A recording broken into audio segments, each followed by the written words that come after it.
YouTube, how's it going? The GOAT House is back after NFL Week 16 Saturday and Sunday's action, recapping all the games like we do every single week. Almost time for playoffs. I'm kind of in playoff mode for those teams that are in the playoffs and kind of in off-season mode for the teams that are not in the playoffs already. So we'll rip through this recap pretty quickly, just cover the more important games. Right before we get started, extra content on our Patreon, patreon.com/thegoathouse, playoff predictions, score predictions, mock drafts, updated every single week. We're always changing the content, adding content on the Patreon. You support us and gain that content. Link in the description. Appreciate it if you check it out. 40K, that's our subscriber goal. Would also appreciate a subscription from anybody. We're trying to reach that goal. Full NFL content. Also have college football picks for all the bowl games up on the channel, even the playoff. Go ahead and click that like button. Check us out on Twitter, @GoatHouseNFL. There's a link in the description. Always talking football on there. But let's rip through some of these games here. Texans-Bucs, wild game. Starts with a pick six right off the bat. Had Jameis Winston in the fantasy championship. Maybe he cost me. Still got some players left on the opposing team today, but at least he ended up in the positive, on the positive side. Had, -8 in terms of turnover points, but to gain some points back. Did miss some good big-time throws. Early, he had Justin Watson for a touchdown. Justin Watson actually stumbled multiple times on that route, so I put that on him. And the next play, Winston missed Rashard Perriman in the end zone. That could have been a game changer there. I mean, talk about other game changers. Just taking care of the football, hanging on the football. They had a fumble as well. And then Cameron Brate's drop, which was pretty shocking to say the least at the end. So in all those runs, that third in a long one or 3rd and 2, and running the ball to, you have one of the worst, maybe the worst run game in football, unfortunately. And you're just going to run the ball. And the Texans are, the Bucs were able to run the ball, in their own territory, first down, second down situations where it's not short yards. But you look at the Texans, they've been short yards and goal line, gurus in terms of the run game on defense. So questionable decisions by the Buccaneers, by Bruce Arians to run the ball in those situations. It felt like they got conservative at times, not really conservative, but settling for field goals at times. And, maybe it was because they were worried Winston's going to throw an interception. That's kind of the worry every single week. And they're like the last team to do that, to settle for field goals usually. So I thought that was odd. Playing it safe when the season's over and you're playing a pretty good team. It was all odd, I thought. A disaster game for the Bucs. I thought the officiating kind of went against them in the first half, and then the second half officiating was pretty well. It was okay, I guess. But all of that, and they still could have and maybe should have won this game. And that's kind of a knock on the Texans there, because it's a little bit of a worry for the Texans, because it's a game with everything that was happening for the Bucs, a game that should be put away and should be executed. I know there was some turnovers of the Texans too, but nothing really fluky, I'd say.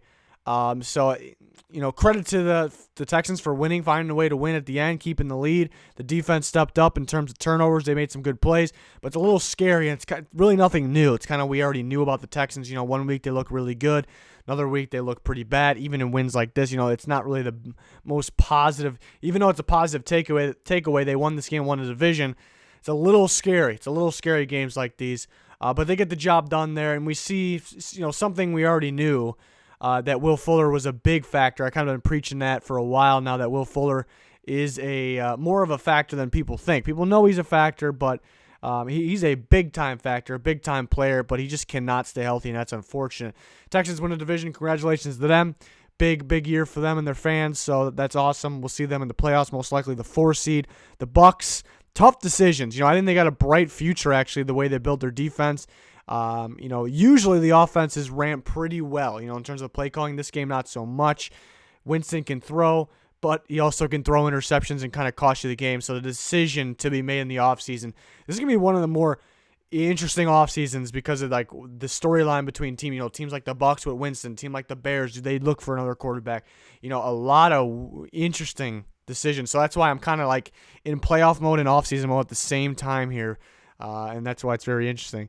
But next game was the Bills, the Patriots. Really good game. It looked like the Patriots, even though it was close early, it looked like the Patriots were going to control this one. They had a couple good drives, gave us some different looks offensively that we haven't seen all year. But it looked like the Patriots controlled this one, even though it was kind of close. And then the Bills get that score right before the half, and that was kind of the game changer. That was kind of the game changer there for them.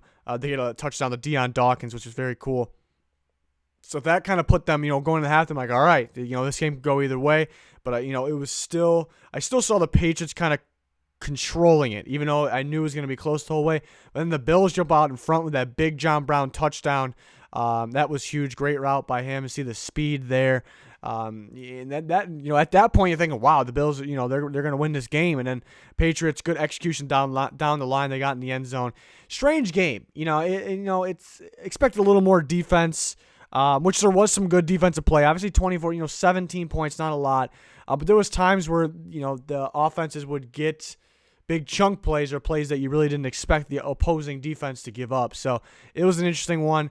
The Patriots pull it off at the end. Do they have some extra, tricks up their sleeves for the playoffs? I'd like to see, get N'Keal here even more involved. I would like to see it even more. Honestly, he should be the punt returner too, I think.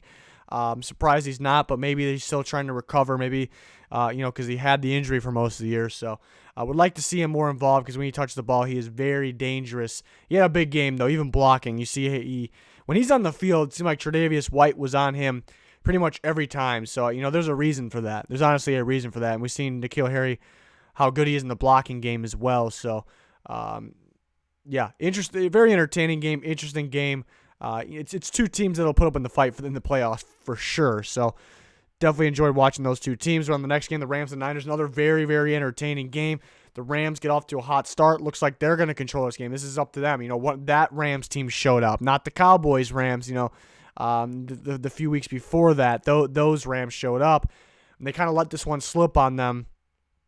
And it's an interesting game. The Niners. It's tough to say. I know injuries have been building up, but it's easy to say, I guess, that this team doesn't really, even though they came back and won this game and won at the end, it was crazy. It doesn't seem like this team is really the same as what it was like maybe a few weeks ago. And yeah, there's legitimate excuses why, but it doesn't really feel, now we're getting into the playoff time. It doesn't really feel like maybe they're the same team. Even the Saints one was a big win. I thought more, highly of their offense. They took a knock on their defense. And now their defense, I thought for sure this is the top tier defense of football. And now I might be starting to doubt that. I know they have some injuries. They have guys playing hurt. But yeah, not really. They haven't really been the same.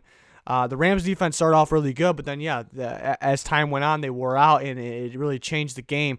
And it's just, really the main talking point is, that last drive. They have the 3rd and 16. You just cannot let them convert that. And that was, the bomb to Sanders did it in. That's what everybody will remember. But I think the 3rd and 16 is what everyone should remember in this game. The Rams would have had a shot to win the game if they would have stopped them, got the ball back there, or it could possibly went to overtime. The Rams would have had a shot there. So that really cost them there. Jalen Ramsey did have a big game. Thought he'd be knocked out of the game for good, came back, and he had a big-time game for them. But the Niners execute down the line. We see them clutching up, the offense clutching up. That's the thing I love about the Niners. That's the thing I love about the Niners because, if their defense is having an off game, their offense can pick it up. If the offense is having an off game, the defense can pick it up. The bad thing is lately we've seen a little bit of both, a little more trust in the offense lately, but we've seen where one side of the ball is maybe not the same as they've been at one point, but the opposing, not the opposing side, their opposite side of the ball, picks them up. And that's what I like about the Niners. There's some teams that, some weeks both sides of the ball are pretty good. They win. But then there's some weeks where both sides of the ball are pretty weak and they can't win. Teams have that problem. The Niners really don't have that problem. But at the same time, I can't sit here and say, they're even the same as they were a few weeks ago. I'm thinking like that Packers, maybe more than a few weeks ago, that Packers game. I don't think they're as good as they were then. Yeah, again, I think there's legitimate excuses why. But the excuses doesn't really, if those are still there in the playoff, it's really not going to matter if you're out of the playoffs because of it, So, maybe they're saving some things. This is kind of the tricky part of the year where you can't figure out what teams are kind of hiding some things because it is a good strategy sometimes. I don't think they're holding anything back. I wish their defense play a little better. We've seen them get, stupid penalties, and Nick Bosa not really sure where he's supposed to line up. And then they let Todd Gurley waltz in from the outside, which you cannot give up outside contain on Todd Gurley. That's just you can't do it. You just can't do it. The Cowboys didn't allow it to happen a week before, so the Niners shouldn't be, allowing this. Things like that. It's just one part of the game, but it's a little sloppy, and it kind of sticks with me a little bit, but it's a great game. This is a game that's going to build even more energy and momentum, one of those types of games. Rams season is over. Unfortunate season. It's a tight and real good NFC, though, so it's just unfortunate there, but good win at the end for the Niners. Big game against the Seahawks, primetime Sunday night. Big game. Both teams have injuries. The Jags and the Falcons kind of went to I expected.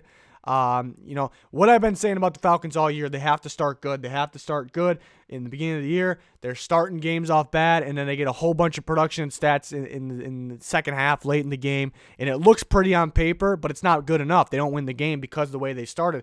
This game kind of proves that. It's kind of been proven what I've been saying, but it proves it even further because they started off so hot. So hot. They're getting the ball in the end zone easy. You see Freeman twice. He had a big game. They got Brian Hill going later. But kind of back to my point, they got going early. No mistakes early. And they got up. But then Matt Ryan's not playing so hot late. 2 interceptions. They're not doing a whole bunch. They're kind of letting the Jags stick in. But they had the comfortable win. And they had, the lead, I should say. And they end up winning. Why? Because they started off so good. That was the key all along for the Falcons. Not enough execution or maybe some turnovers early in games they lost this year, and that was kind of the reason. Jags, it's the Jags. It feels like they've given up. I've been saying that. They did beat the Raiders last week. Minshew, they got a quarterback situation too because Minshew's got to do. I know he's a rookie, but if you throw the ball, I don't have the stats right in front of me, but I believe he threw the ball well over 30 times, in the 30s, and I believe somewhere around 150 passing yards. And that just can't happen. That just can't happen. You throw the ball it's like Trubisky numbers. You can't do it. Your offense is not going to have enough doing that. And there's not a lot of trust in Nick Foles, or maybe behind closed doors. We don't know. Maybe they feel like he's not healthy enough to play, so maybe they'll ride with him next year. Another offseason team. Now Coughlin's gone too. It's another offseason team. It's going to be very interesting what they decide at quarterback, what they decide at the coach. You think they got to fire everybody? It's going to be very interesting. They have the draft picks from the Jalen Ramsey trade. It's another one of those teams where it's going to be very, very, and even the Falcons too. Very interesting what they do. So these type of teams, I'm already thinking offseason. I'm ready for them. I'm pumped for the offseason for these teams, but I'm also pumped for the playoffs for the other teams. So really excited for football in general right now. But it was a good one with the Falcons. Very good team second half of the season. Ravens and Browns. The Browns started off real good. They got points up on the board real early, maybe not enough points. The defense was playing lights out. Lamar couldn't really run early, I'm talking about. They couldn't really do anything. Lamar was barely missing some throws that, towards the sideline, some out routes that he would like back. Browns did a great job game planning early. The game plan was right, but it executed early. They had a blown coverage, and the Ravens scored. And that was kind of the dagger. It made it 7-6 early. At that point, the defense, even though it's one blown coverage, it was one single bad play from the Browns defense at that point. And it's been a great execution for the most part. Just the one play. But on top of that, you're losing by 1 point. All that being said, you're losing by 1 point at that point. Because the offense couldn't execute anymore. They got to score early, but they couldn't execute anymore. That kind of shows the offense is super, super disappointing, which we already knew. The play calling, but having that much talent and not being able to execute. Baker not at all playing his game. Odell not playing his game. Even Nick Chubb. Nick Chubb to me hesitates too much. Sometimes he just needs to get up the field and hit the hole, and that's what separates. Yeah, I know he's up there in yards, but it's just there's a clear difference between the top tier running backs and a guy like Nick Chubb, which some people go off the stats, which is wrong, will say Nick Chubb belongs in the conversation with the Christian McCaffrey, with the Alvin Kamara, with the Saquon Barkley, with the Dalvin Cook, but he doesn't. It's plain and simple because the hesitation. Sometimes he needs to get upfield, hit that hole, and I think he kind of hurt them at times here. He's a great running back, combination of speed and strength, and I guess him being young. But that's kind of the proof there, what I've been saying a while. That's kind of what separates him from the elites, and what makes him not elite. I think Kareem Hunt needs to be more involved. I think Kareem Hunt's the better running back, if I'm being honest. People will rip me for that, but that's what I think. That's based off what I know, looking at traits in running backs, which That's just what I see. Baker's got to play better, and everybody's got to play better. I mean, it's disappointing for the Browns. Lamar had a great game. They started off a little slow. It was great. Hopefully Mark Ingram's okay. I don't think it's anything serious. That was a little scary. Probably really shouldn't be in the game at that point, honestly. They were going to win the game. But, yeah, Ravens clinched that 1 seed, so that is great for them. Great season. See if they can keep it going. It starts bringing up the questions. Will teams, some teams they'll see for a second time. Some teams have a lot of film, that they've seen what they've done in the regular season. Will they adjust for Lamar Jackson? The Browns actually played early on in this game. They played pretty good. They had a pretty good game plan. It was plain and simple. The Ravens are just better and more athletic, and they're just better, and that's why they end up getting around it. But when they go play much better teams than the Browns, teams like the Chiefs, teams like the Patriots, but there's some other teams that are very sneaky in the AFC. Will they adjust? Will they shut the Ravens down? What they know best? Because the Ravens can't really change. They're the best team in football.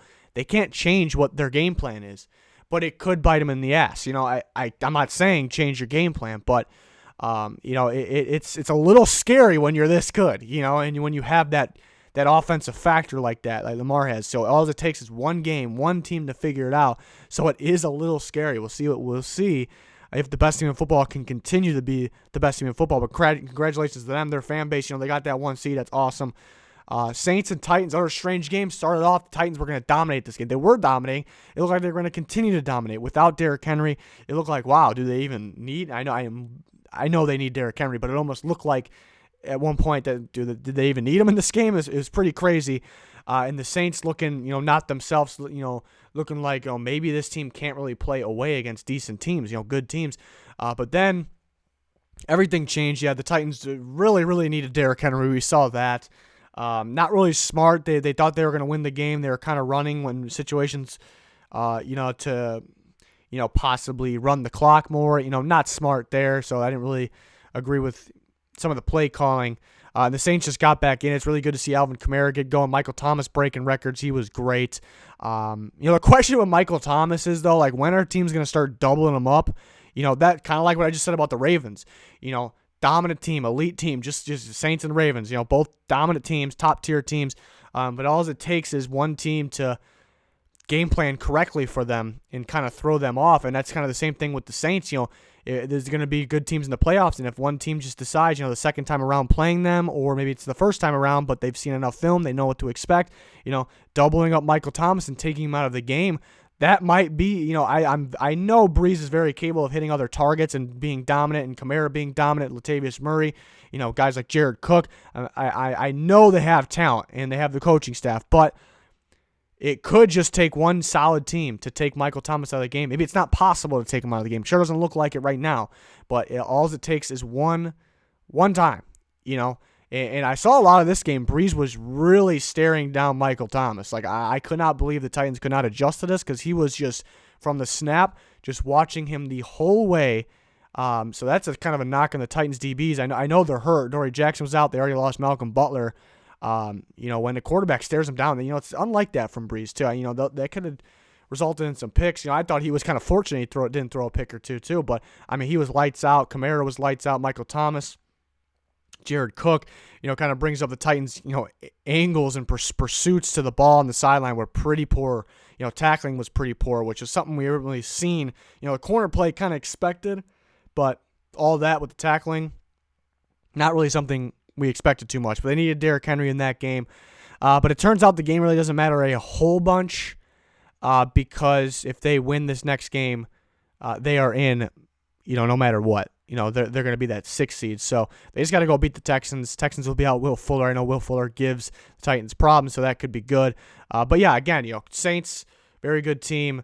I like that, missing Marcus Davenport and Sheldon Rankins, missing them didn't really show. They had a pretty good game, rushing Tannehill, so that was good. I think Derrick Henry being out kind of helped the Saints game plan a bit.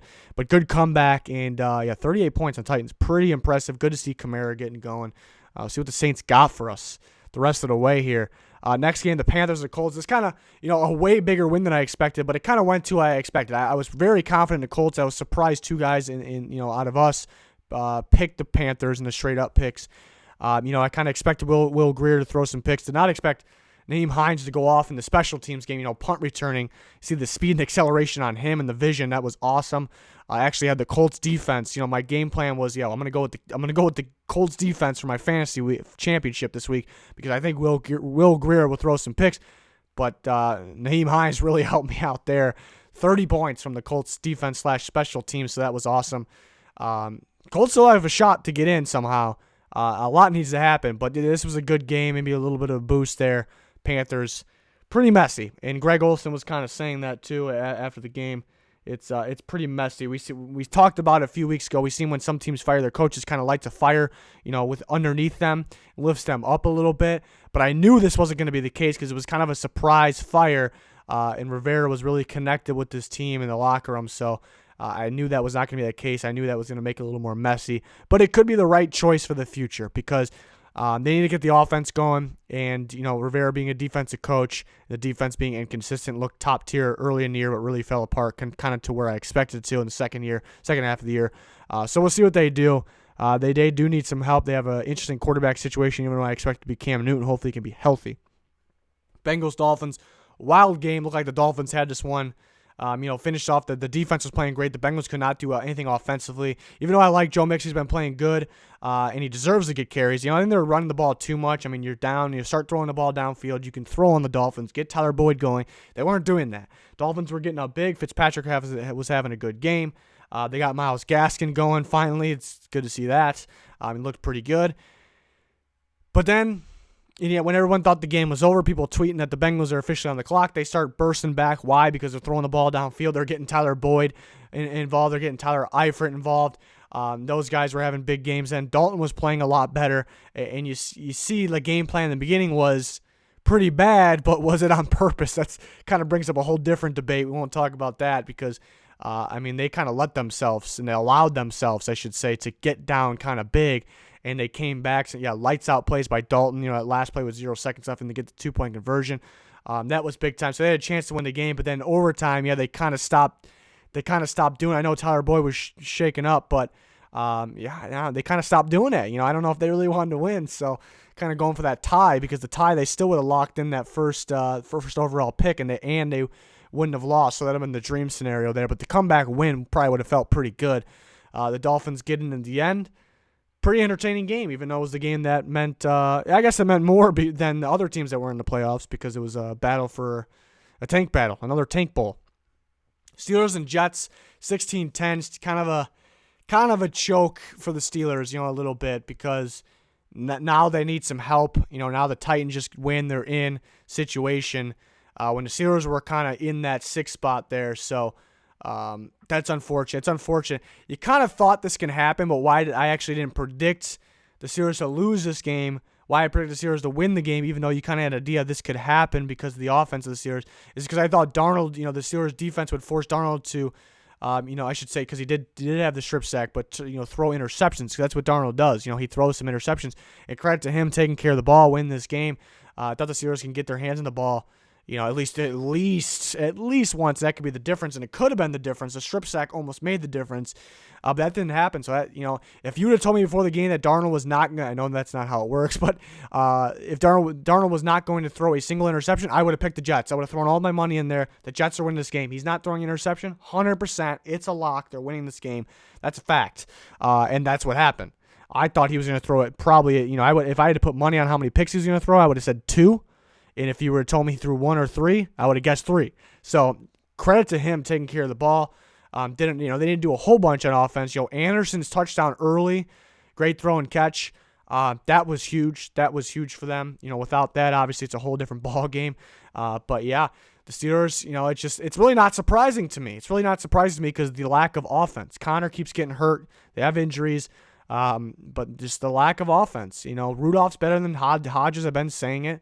But even with Rudolph, would you have won this game the whole way, and he got hurt, unfortunately, but it's just not enough offense. That's what I was kind of saying. Like, how is this team with this offense possibly going to be in the playoffs? And it looks like they may not be. They still have a shot. Another thing that nobody's talking about is how bad, I might be the only one talking about it, and I don't know everybody in the world, but the Steelers they have a huge need at the running back position. Connor is constantly hurt. They don't have any speed back there. The backups aren't cutting it with their speed, their quickness. They need, even if Connor's 100% healthy, they need some speed back there. They need another back to split with Connor because Connor can't take the full load. It is a gigantic need, especially with Big Ben coming back. But they have a need at quarterback for the future too. And, they don't really have a shot to get their future quarterback to groom under Roethlisberger in this draft. I guess possibly, if you want to go in the second round with an Eason from whoever it might be. But that's a different discussion, I guess. But very disappointing there. TJ Watt still up for Defensive Player of the Year. Definitely a strong candidate there. That's the good thing. Jets are a different team at home. They can play at home. So the Giants and the Redskins, another wild game. Saquon Barkley went absolutely off. One of the better running back performances on the year. Just a straight beast, and that's what we've been waiting for. So hopefully we get to see years and years of that. A lot of offense in this game. A lot of offense. Redskins defense, this is probably the worst performance from the Redskins defense. Not really just with Barkley, but there was little effort. I think that's what it was. It was very little effort in this game. Very poor angles, which have been a problem. Angle tackling has been. The defense has been solid for the most part, given what the offense has done, but that's kind of been, if I had to point out a weakness, it kind of was a weakness. But this game, it was extra terrible. Little effort, leaving guys wide open, guys blowing coverage, missing assignments, seeing that, an extra amount of that this game. So that was kind of the difference. Haskins, we see him, I've been saying it, he's better throwing outside or on the move than he is inside. So that's something. They need a new staff in there. They need to get the better play calling, get the playbook around him, there's an excuse why maybe the full play calling and playbook isn't there for Haskins is because Haskins, I don't think the plan was really to play him. And we've seen him kind of get thrown in there. We've seen Colt McCoy thrown in there before him. So there's a legitimate excuse for this coaching staff, but I would like for there to be a more fitting coaching staff, mainly on the offensive side, for Dwayne Haskins there. I like him. I think he's got a bright future if the Redskins do it right. But at the same time, well, let me say this first. I don't have a problem with Haskins playing at all. He should play. He was a top pick. He should play. He should be getting the experience. We don't need him getting beat up out there. But then, with that being said, we see how much better Keenum is right now. I mean, Keenum's very capable of he should be a starting quarterback in the NFL right now. And he brought them back. He played pretty damn good. So we see they could have won some games with Keenum in there. They could have won more games. I think of the Packers game. The Haskins was playing hurt. If they put Keenum in that game, they very well could have won that game. Games like that around that stretch, they could have won some more games, which probably would have been a bad thing. You'd have a worse pick here. You lost this game, you're probably going to get the second overall pick. So that's a good thing there. Giants were great. Daniel Jones played a solid game. Saquon was the main reason. And when you run the ball like that, even throw to Saquon like that, it opens up everything else. And that's the obvious part. And you become what Shermer's offense has been this year is predictable, but you become, I kind of butchered what I just said there. He's been predictable all season, and getting Barkley going more in both the run game and pass game makes you unpredictable the rest of the way. It's like a cheat code to becoming unpredictable all of a sudden. So it's great to see. It was a wild game in overtime there. The Giants clutch up there at the end. Big game against the Eagles. It's more of a big game for the Eagles next week. Lions, Broncos, didn't catch a whole bunch of this game. The Lions were up early. I wasn't really worried. I kind of knew the Broncos would come back. They did a good job coming back. Phillip Lindsay was everywhere. The guy looked faster in this game. I know he's quick. I know he's super quick. He's super fast. Looked even faster and quicker in this game. Good to see. Good to see that they were able to give him kind of the load, get him going. I mean, he could have even got the ball more to kind of put this game away. But, kind of went to expected. Good comeback for the Broncos. Some good special teams play. Or return play, I should say, not on the opposite special team side from both teams. Really, that was what I was trying to say. So yeah, not too much on that game, unfortunately. Raiders, Chargers are a mess. It feels like they're playing away every single week, which is just unfortunate. If you see Phillip Rivers not happy with it. Derek Carr played a pretty solid game, got the win. Ran in for a touchdown. Getting Hunter Renfrow played a really good game. We've seen them without Josh Jacobs able to execute away, even though it was basically a home. I feel like it was more of a home game. That's just kind of how it is when you play the Chargers. So it was a good one for the Raiders. The Chargers. I really want to talk about the Chargers here. Because back to what I've been saying every single week, you got to get Eckler the ball more. He's your best weapon on offense. You're insisting on Gordon, and every week I think they're going to finally figure it out. They're going to, weeks ago I've been saying it. Last week Melvin Gordon's putting the ball on the ground like crazy. They're going to give Eckler the ball more. Eckler was the reason they exploded past the Jaguars. They're going to do it this week, and they don't do it again. Stupidity. just pure stupidity. I don't even know. But what I really want to talk about the Chargers, why I really want to talk about them, is because bringing all that up and just the coach, mainly the offensive coaching staff, not being smart and just not being smart. They're not being smart in general, with everything. And then why I want to talk about them is because it's a very interesting topic. It is, which we can talk about more in the offseason when the time is right. But you gotta fire this offense. You gotta fire your head coach. The offensive staff needs to go. It needs to go. It's pretty clear they deserve to go, but they need better out there. I know Rivers kind of costed them sometimes too. A lot of the times too. Not really the play callers, but those guys deserve to go. They need better. When you have this much talent and you're this bad, it's unacceptable. So they have to be fired. But then that brings up another problem.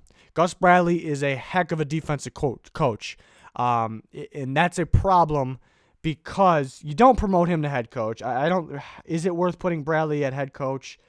I mean, you could, and you can go somehow find an offensive genius that doesn't really want the head coaching role that you can get. Usually the top tier guys have to have the head coaching job. That's another problem. But I don't think they promote Bradley to head coach. And if his staff, Anthony Lynn, if he's gone, most likely Bradley's gone too. The new guy will bring in his new staff. Maybe they find a guy. Maybe they talk with a head coach that will keep Bradley around. But why that's a problem, I think the defense takes a hit without Bradley.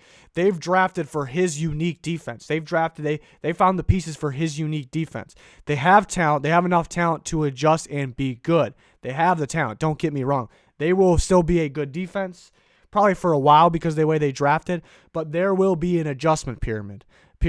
There will be an adjustment period for sure. So the defense, if Gus Bradley's gone the first year, maybe the first half of the next year, the defense will have an adjustment to go through, a big adjustment. So they could take a hit that way. Again, they have the talent to make it work. The defense will be good for a long time, so don't get me wrong. But crucial decisions to make and tough decisions to make for the Chargers for that reason. We can talk more about that and all these teams in the offseason.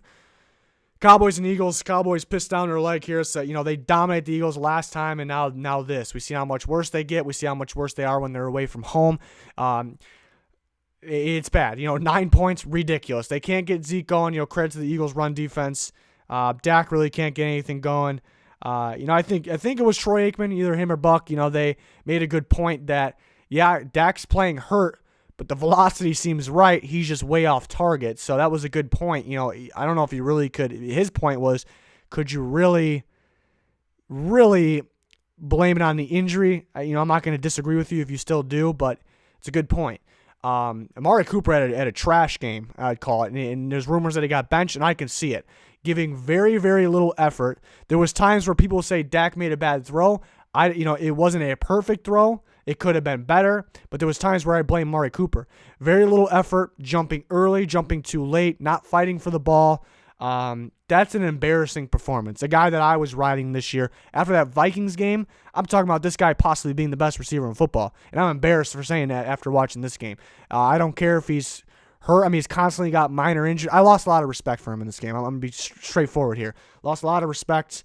That's not a receiver that's going to get you anywhere down the line. It's a good receiver, but lost a lot of respect in that one, and I think less of him now.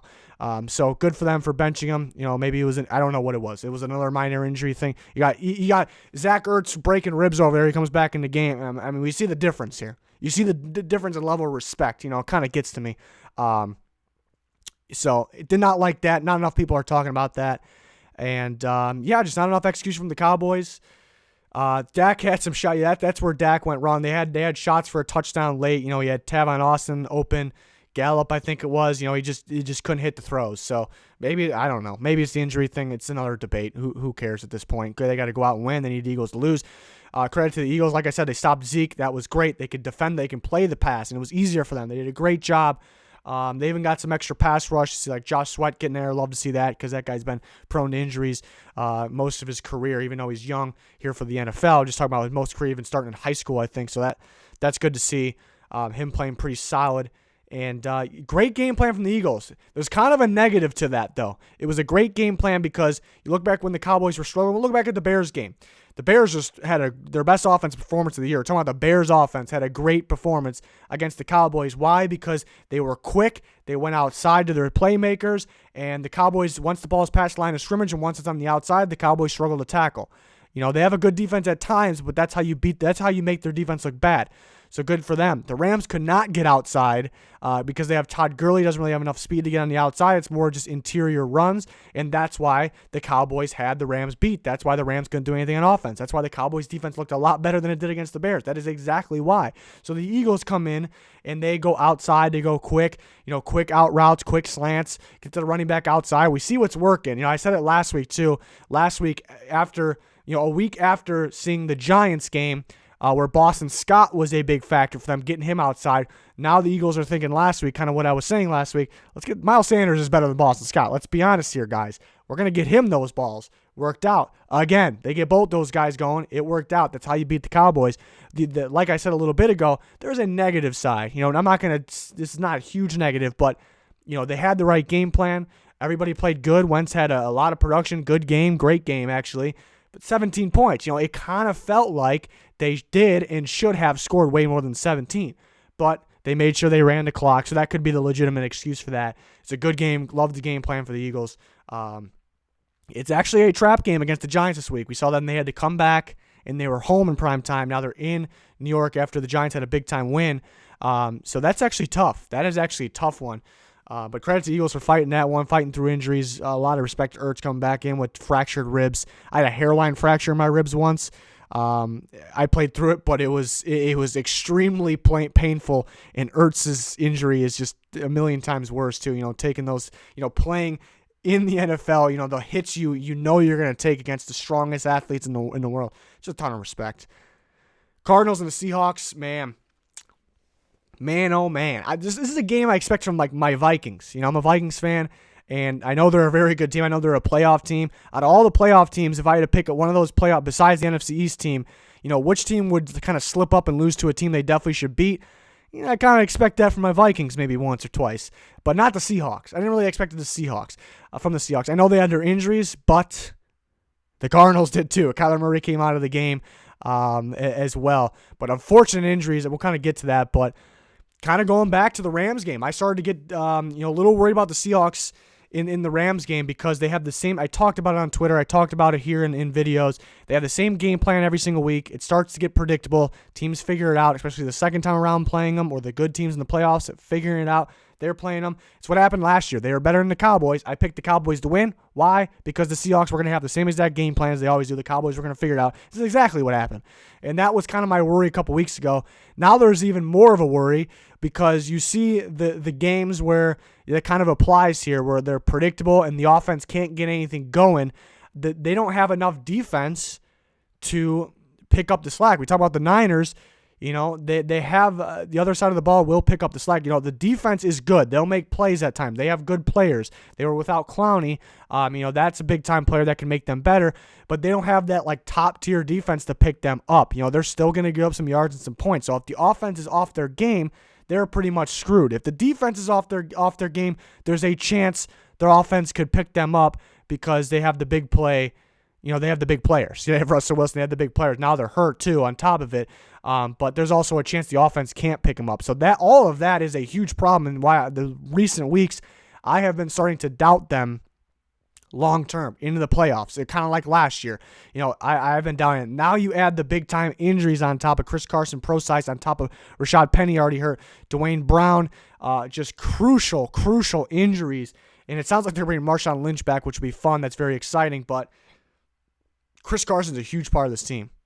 And he's going to be out. They're talking about Dwayne Brown. Maybe if they make it to the NFC Championship game, he can come back. It's bad for the Seahawks right now. It is bad. There's a lot of things. Everything I just explained, it's bad.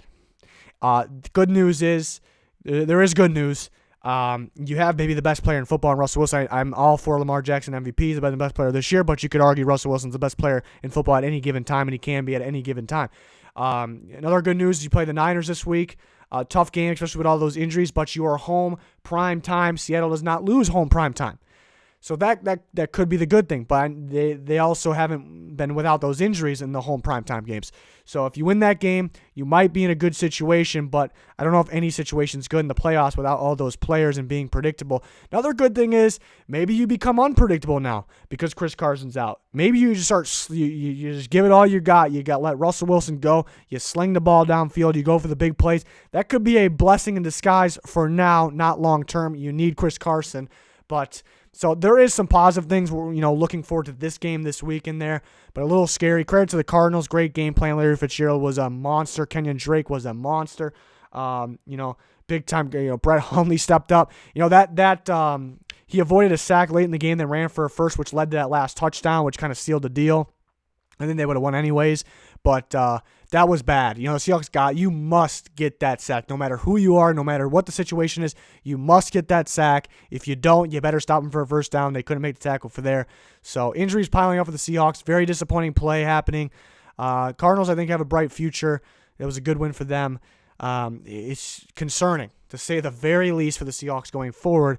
And that's kind of been from my view the last couple of weeks, but it's even more now, obviously, and I think everyone else. So interesting, very interesting. The Chiefs and the Bears, not much to say about this one. The Bears really just couldn't get much going. The Chiefs were just a much better team. I expected the Bears to score more than 3 points. I've been talking about the most impressive thing about the Chiefs is they're improving on defense. It's a very well-coached defense. They're improving. And they're really improving. They're really improving everything about it. Love the safety, the brand new safety duo for this year. Tyrann Mathieu and Juan Thornhill. Love the Mathieu signing. Juan Thornhill was my number 2 safety. I love that draft pick. It's working out very well. Everyone else is playing better. Spagnuolo's coaching a heck of a defense. Defense is getting better. They got great game plans. It's a scary team going into the playoffs. Scary team. It's almost like it feels like a different team. The only downside. Staying healthy, which I kind of trust them right now. They're staying healthy, but not too much of a running game. Let's see if they can figure that out. I think Andy Reid's got some tricks up his sleeves for the playoffs. We've seen in the past where he had kind of outsmarted himself in that situation. I'm not too worried about that, but we'll see. But I like this team a lot. They're getting better and better as they're healthier and their defense is learning. It's a real good team. Bears, very disappointing. I don't know where to start with that. I mean, the Bears season was already over, but.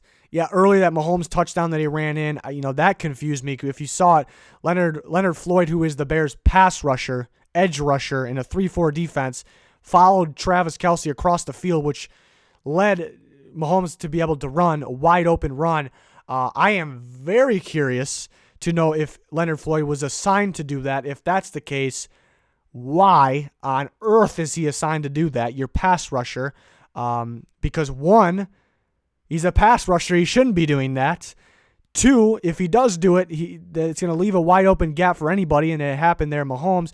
3, because if he is supposed to follow Kelce will beat him 100% of the time, and they should know that. The next problem is if he wasn't assigned to do that, what in the hell was he doing? So that was. It's like a small part of this game, really. Nobody's really probably remembering that part, but things like that get to me. I don't know why, but I mean, I just explained why. But they get to me. I don't know. Leonard Floyd's been extremely disappointing. I don't know if that was his fault or not. The Bears, more than people think, need a pass rusher opposite of Khalil Mack very, very badly. Very badly. But yeah, other than that, some bad play calls. Slip screen to David Montgomery multiple times trying that. Yeah, running any type of screens on third and 8, whatever it is. I mean, the season's over. Throw the damn ball downfield, but that kind of brings up the point.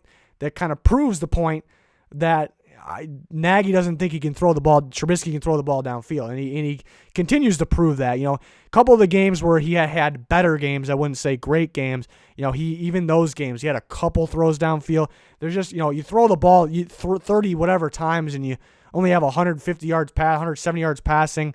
To be able to, he needs to throw the ball 50 times to get 200 yards. I mean, that is a problem. That's a problem, and people are ignoring that fact. People are ignoring the fact that the hole they were in this year was because of a few reasons, but a major reason was because of the quarterback and the quarterback play, not having the ability to make big plays downfield, throwing the ball downfield. The guy can run. He can, run the quick shit, but it's just not enough. And Nagy has a tough task calling that offense. So I'm not going to side with Nagy. There's a lot of confusing play calls all year. But It's a tough task. So, and Nagy has yet to be able to pick his quarterback like most teams do. So we'll see what they do without a first-round pick. It's looking like a little bit of a mess there because, I mean, we can talk more in the offseason, but it's a very interesting team because you can't have that little offense. You can't put 3 points on the board. You can't just not put points on the board. It's a problem. So that's the weak point. You need the offense, but the best chance for this team to get back to winning is making sure they have an elite defense again. Elite defense last year, good defense this year, not elite. So do you get that extra piece or two, pass rush, and I think a safety? I think Eddie Jackson's being asked to do he's playing great, but he's being asked to do a whole bunch there. So you fill those pieces first so you have an elite defense, so you can win off that and then focus on the offense. But the offense is the biggest need, looking at quarterback, tight end, and you could use another offensive lineman. I think the offensive line has picked it up in the second half of the year, in a major way compared to the first half of the year. So a lot of questions for the Bears this offseason. Very disappointing, but they were outmatched. The season was over for them. Not a whole bunch of motivation. The Chiefs are on fire. So yeah, it was a good game from the Chiefs. Love what I'm seeing for them. They're a legit contender. I picked them to win a Super Bowl before the year started, and it's very possible it could happen. So we'll see. They have a tough task in the AFC with some of those teams, not just the Ravens, but some of those teams. So we'll see. Week 17, one more week, but it's not one more week here at the Goat House because we are covering the playoffs fully, of course. The Super Bowl, the offseason. I'm already talking about the offseason, so I can't wait for that. The draft and free agency, the coaching hire, fire, who the new coaches coming in, where are they coming from? We got it all covered. We got the action here at the Goat House. So please subscribe. Click that like button. Check out our other videos. Too much talking. I can't talk anymore, so I'm going to go. Thanks for watching. Goodbye.